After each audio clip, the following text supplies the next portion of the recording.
მეორე დღეა თუშეთთან დამაკავშირებელ ერთადერთ საავტომობილო გზაზე მოძრაობა აკრძალულია. მიზეზი უამინდობა არის, გამოც ფშაველი აბანო ომალოს მიმართულებით რამდენიმე მონაკვეთზე მიწა ჩამოიშალა, განსაკუთრებით კი მძიმეა მდგომარეობა 27 კილომეტრზე.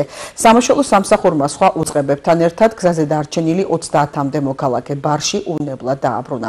რაც შეეხება სტიქიის ზონას, მძიმე ტექნიკა მობილიზებულია, თუმცა გზის გაწმენდას ძლიერი წვიმა აფერხებს. ადგილობრივ ხელისუფლებაში აცხადებენ, რომ მოძრაობის აღდგენა ამინდზეა დამოკიდებული. თუშეთისაკენ მიმავალი გზა სატრანსპორტო საშუალებებისთვის დაახლოებით 1 თვის წინ გაიხსნა.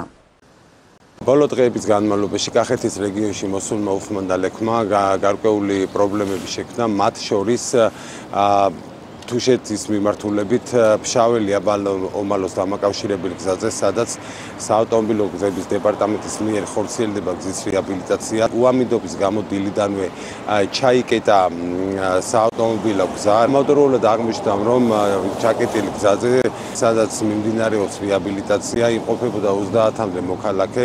ერთმანეთთან координацიაში საგანგებო სიტუაციების სამსახური ყისიერად გამოცხადდა ადგილზე, ასევე ადგილზე იმყოფებოდა მერიის შესაბამისი სამსახურები და საავტომობილო გზების დეპარტამენტთან ერთად ამ სამი უწყების координაციით მოხდა 30-მდე ადამიანის უვნებლად გადმოყვანა. სამუშაოებისთვის მოგახსენეთ, რომ ყველა შესაბამისი მძიმე ტექნიკა ადგილზეა, თუმცა სამუშაოების გაგრძელება დამოკიდებულია ამინდზე. იმისათვის, რომ ავირიდოთ უბედური შემთხვევები, სანამ ამინდი არ გამოვა, ბუნებრივია ომალოს მიმართულებით გადაადგილება არის შეზღუდული.